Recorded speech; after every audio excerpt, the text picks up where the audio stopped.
छठवां दिन है इस पदयात्रा का। निर्विघ्न रूप से सामाजिक समरसता को संदेश देता हुए जगह जगह चौपालें लगाते हुए पदयात्रा बढ़ रही है।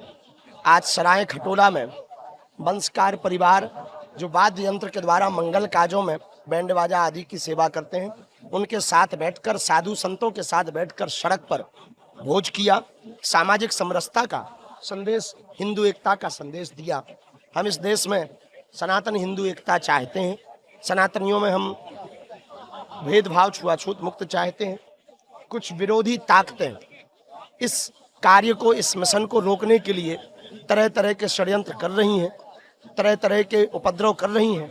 हमको यही जवाब देना चाहेंगे, जो भी इस पदयात्रा का विरोध कर रहा या फिर हिंदुओं को डराने के लिए तरह तरह के षड्यंत्र कर रहा, हम एक बात कह दें, हम न रुकेंगे न डरेंगे।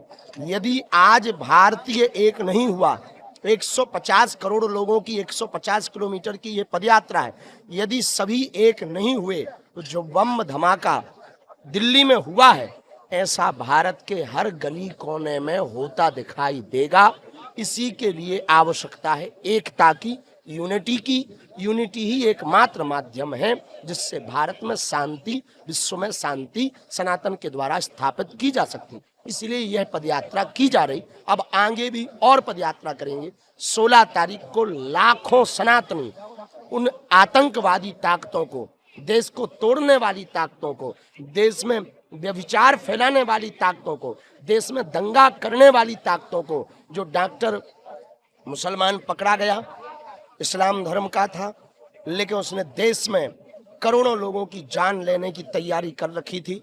हम भारत की इंटेलिजेंट ब्यूरो, भारत की पूरी खुफिया तंत्र को धन्यवाद दे रहे कि उन्होंने वो जो RDX पकड़ा, उससे कई शहर तबाह हो जाते, उससे बचा लिया। पर जो दिल्ली में वाली घटना हुई, निश्चित रूप से वो नहीं होनी चाहिए।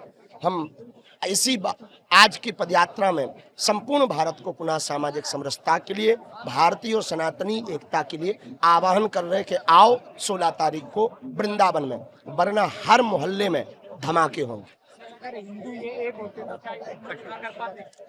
यदि भारत हिंदू राष्ट्र होता, सनातनी एक होता, तो पहली बात तो इस प्रकार की गतिविधियों में संलिप्त ही नहीं होते, क्योंकि विचार परिवर्तन की ही हिंदू एकता है। हिंदू एकता का मतलब है, हिंदू मात्र एक ऐसी परंपरा है जो वसुधैव कुटुंबकम, अहिंसा परमो धर्म पर भरोसा करती है। हिंदू एक होगा तो किसी की प्राण लेने की बात विचार भी नहीं करेगा। इसलिए सनातन हिंदू एकता जब जितने भी पकड़े गए सभी मुस्लिम हैं। यही इस देश का और विश्व का दुर्भाग्य है कि यही क्यों आतंकवादी होते हैं। कहीं ना कहीं इनकी शिक्षा नीति गड़बड़ है।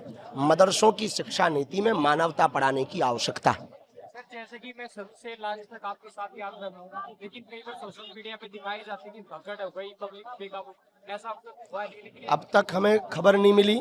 अफवाहों से बचें। हम ANI के माध्यम से सभी न्यूज एजेंसियों से प्रार्थना करना चाहेंगे, इस सूचना को जन जन तक पहुंचाएं। कोई भगदड़ नहीं हुई, अफवाहों से बचें। बहुत शांति के साथ पदयात्रा चल रही, लाखों पदयात्री व्यवस्थित हैं, भगवान की कृपा है। आगे और लाखों की मात्रा में 16 तारीख को जनसंघ बागेश्वर धाम का परिवार पूरा ब्रजधाम वृंदावन पहुंच रहा है। युवा को क्या मैसेज देना चाहोगे आप दिल्ली को लेकर? हरियाणा में नशा सबसे ज्यादा खतरा है और पंजाब और हरियाणा को टारगेट करके नशा में युवाओं को लिप्त किया जा रहा है। भविष्य में, कालांतर में नशा के लिए भी कोई एक क्रांति की जाएगी। अभी तो सामाजिक समरसता, हिंदू एकता पर जोर है और युवाओं से यही कहना है, एकजुट रहो। तुम्हारी ताकत यदि एक हो गई तो तुम कुछ भी कर सकते हो। इस देश की दिशा और दशा बदल सकते हो। VK न्यूज, राष्ट्र के नाम।